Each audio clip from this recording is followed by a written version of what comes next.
Hello everyone, आज है 29 नवंबर और आज इस वीडियो में हम बात करने जा रहे हैं वक्रांगी के बारे में। देखिए 18 रुपये का ये शेयर है और देखा जाए तो पिछले एक महीने में 5.5% की तेज़ी ज़रूर है, लेकिन जो तेज़ी थी वो एक ही दिन में आई थी।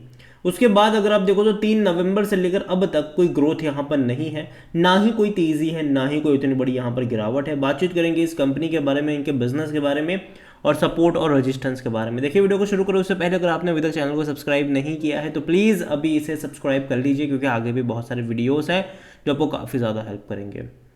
तो वक्रांगी का शेयर 18 रुपये का है, एक महीने में 5% की तेज़ी, लेकिन एक साल में देखोगे तब भैया हालत ख़राब है। 38% तक गिरा है। इस बीच इसने 14 रुपये का लेवल भी देखा था, वहाँ से बड़ी तेज़ी भी आई, 21 पे यह वापस गिरा। अब वापस अटेम्प्ट कर ज़रूर रहा है ये, लेकिन धीरे धीरे ऊपर जा रहा है। लेकिन अगर आप इसे 5 साल का ग्राफ देखोगे तो भाई साहब उतना पॉजिटिव भी ग्राफ नहीं है। जब तेज़ी आई थी तो बहुत बेहतरीन तेज़ी आती है, जब गिरावट आती है तो भाई साहब बहुत गंदे तरीके से गिरावट भी यहाँ पर आती है और इसकी तेज़ी पे भरोसा करना मुश्किल है। 5 साल में इसने कोई रिटर्न बना के नहीं दिया। और एक टाइम ऐसा भी था जब ये 500 रुपये का हुआ करता था, उसके बाद उसके ऊपर कई सारे कॉरपोरेट गवर्नेंस के आरोप भी लगे, जिसके चलते एक झटके में ये गिरा और आज तक वहाँ से ये रिकवर नहीं कर पाया है। वॉल्यूम्स की अगर हम बात करें तो 64 लाख के आसपास का आज वॉल्यूम यहाँ पर ट्रेड होते नजर आए। इतना ही नहीं, वक्रांगी में अगर हम देखेंगे तो भैया कोई भी एनालिस्ट यहाँ पर बाइंग की रिकमेंडेशन नहीं दे रहा है। कंपनी में अगर आप नंबर देखोगे तो भाई साहब उतने ज़्यादा एक्साइटिंग कतई नहीं है इसके नंबर्स।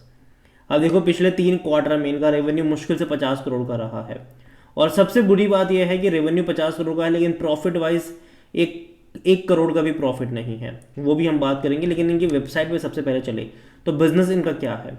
तो पहली चीज़ जो वक्रांगी केंद्र होते हैं वहाँ पर, ठीक है, ज़्यादातर आपको कई सारी सर्विसेज वहाँ पे मिल जाती है। इसके अलावा एटीएम सेटअप करने को लेकर भी इनका एक बड़ा बिजनेस है। इतना ही नहीं, कंपनी अगर आप देखोगे तो ई कॉमर्स में भी है। ई कॉमर्स में देखो सिंपल सी बात है, इनके वक्रांगी केंद्र पे आप कई सारी सर्विसेज ले सकते हो, जैसे कि बीच में इन्होंने डीमेट अकाउंट शुरू करना भी शुरू किया था। इसके अलावा आप अगर आपको ऑनलाइन शॉपिंग वगैरह में कोई हेल्प वगैरह चाहिए तो आप यहाँ से वो ले सकते हो। इंश्योरेंस की बात करो, होम लोन की बात करो, बैंकिंग वगैरह की बात करो, तो ये दिलवाने में आपकी हेल्प कर सकते हैं, ठीक है। तो ये सारी चीज़ें हैं, एंड टू एंड भैया आपको सोल्यूशन वगैरह प्रोवाइड करवाते हैं। और देखो आने वाले टाइम में, मतलब आने वाले टाइम में जैसे जैसे टेक्नोलॉजी बढ़ती जाएगी लोग खुद से ही ये सारी चीज़ें करने लग जाएंगे। लेकिन हाँ, एक चीज़ ये भी है कि टेक्नोलॉजी और ज़्यादा बढ़ेगी, इवॉल्व होगी, तो भाई साहब इनके वक्रांगी केंद्र में और चीज़ों की सुविधा भी हो जाएगी। तो ये कहना कि भाई साहब जब लोग एजुकेट हो जाएंगे तो इनकी ज़रूरत नहीं पड़ेगी, ये थोड़ी सी जल्दबाजी होगी। और जहाँ तक बात करें इस कंपनी के वैल्यूएशन की, देखो देखने में शायद 18 रुपये बहुत सस्ता लगेगा, लेकिन वैल्यूएशन के हिसाब से सस्ता बिल्कुल भी नहीं है भैया। इसका जो पी रेशियो है वो 1160 का है। अदानी के भी इतने हाई पी पे नहीं है ये। यहाँ पर सेक्टर पी 28 का है। अगर आप फिनेंशियल्स देखोगे तो ये सबसे बड़ी दिक्कत है। यहाँ पर कंपनी के रेवेन्यू 50 करोड़ के आसपास के होते हैं, लेकिन 1 करोड़ का भी प्रॉफिट नहीं है। अभी लास्ट क्वार्टर में सिर्फ 42 लाख रुपीस का ही इनका प्रॉफिट था। उससे पहले 50 लाख रुपए का प्रॉफिट था। उससे पहले 68 लाख रुपए का प्रॉफिट था। तो ये काफ़ी कम है, ठीक है, ये काफ़ी कम प्रॉफिट है इनके। तो कहीं ना कहीं शेयर प्राइस जिस लेवल पे बैठा हुआ है भाई साहब, मेरे हिसाब से देखने में आपको सस्ता लग सकता है, लेकिन वैल्यूएशन के हिसाब से ये कतई सस्ता नहीं है वक्रांगी का शेयर।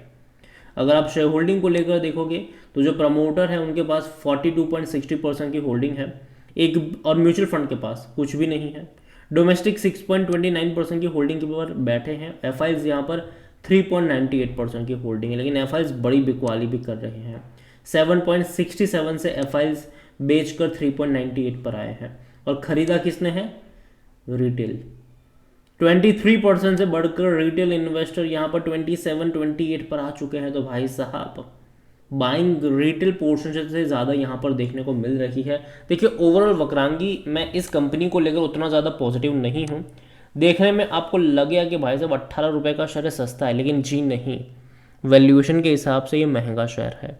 और यही वजह है कि मैं इसको अवॉइड करूँगा। अब काफ़ी लोग बोलेंगे जब अवॉइड ही करें तो वीडियो क्यों बनाए। तो अगर मैं कह दूँ भाई साहब देखो, कई सारे लोग खरीदारी करने लग जाते हैं ये सोच के कि भैया 500 रुपये का शेयर 18 में मिल रहा है, लेकिन ऐसा नहीं है। क्यों 500 से वो 18 पर आया वो भी सोचो, और 18 पर भी ये सस्ता है कि नहीं वो भी सोचो यहाँ पर। वैल्यूएशन के हिसाब से नहीं है, नंबर्स देखोगे तो उतने ज़्यादा अट्रैक्टिव नहीं है, खबरें बीच बीच में आ जाएगी, ठीक है, जिसके चलते कुछ टाइम के लिए तेज़ी दिखाएगा, लेकिन वो बाइंग के मौके नहीं होते, वो निकलने के मौके होते उन लोगों के लिए जो यहाँ पर फंसे हुए हैं।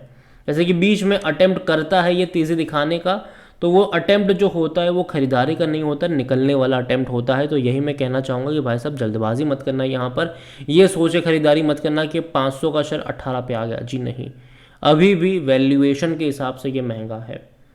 बाकी मर्जी आपकी है। वीडियो को यहीं पे एंड करूँगा, पसंद आया हो तो लाइक करो, शेयर करो, चैनल वगैरह पहली बार हैं तो प्लीज़ सब्सक्राइब करें, और वक्रांगी के बारे में आप क्या सोचते हैं वो भी आप मुझे कमेंट में लिख के बता सकते हैं। Thank you.